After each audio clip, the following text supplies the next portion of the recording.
ちは、鈴川絢子です。本日はですね、この我が家のプラレール、結構ね情景、特に踏切や跳ね橋がいろんなセットに入っていたり、単品で買ったりしてかなり増えてきたので、今回はですね、この踏切など家にある踏切、跳ね橋など情景を全部使ってレイアウトを組んでみたいと思います。結構な量ありましたね。それぞれ大きいね、こういうようなセットだったりもたくさんあるし、このちっちゃいね跳ね橋とかもね今回入れてますけど、こういう踏切とかも結構持ってました。同じのもね何個かありますね。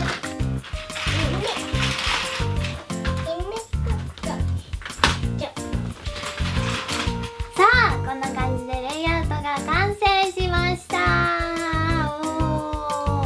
ちょっとすごいことになっちゃった。ちゃんと走るのかなこれ。まもなくねえ。それぞれね、こう踏切が連続してで同じ種類のものが重なっていたり、チリンチリンなるやつがあったりね、あとこれ大きなやつもね、なるべくこの真ん中に集めてつなげてみました。これはどうなんだろう、通れるかな。ちゃんとね、こっち側もね、ここ跳ね橋が連続してあったりねします。さあ、じゃあこっちの広い方はこれですね、英語系はやぶさ。こっち側はトーマスとアニークララベルに走ってもらいます。さあ、じゃあ行きましょう。同時にスタート。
いうことで、いやーちょっとすごいことになりましたね。意外とこうやって踏切だけをつなげたりしても、ちゃんと車両は走ってくれてね、なかなかね迫力のあるレイアウトになったんじゃないかなと思います。はい、ということで以上プラレールの踏切いっぱいつなげてみた